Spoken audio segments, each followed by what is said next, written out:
चला तर मित्रांनो, आज आपण बनवूया मिरची रिंग पकोडा।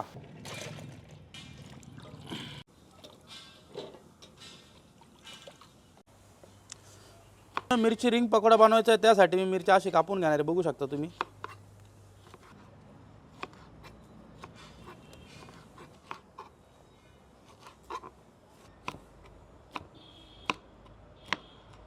आता आपण त्याच्यामधले बिया काढून घेऊ। हे बघा अशा पद्धतीने।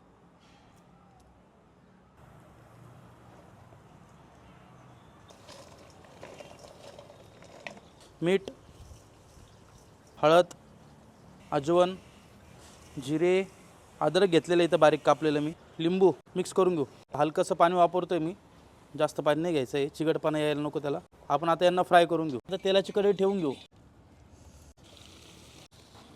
रेडी झालेले आपण आता काढून घेऊ।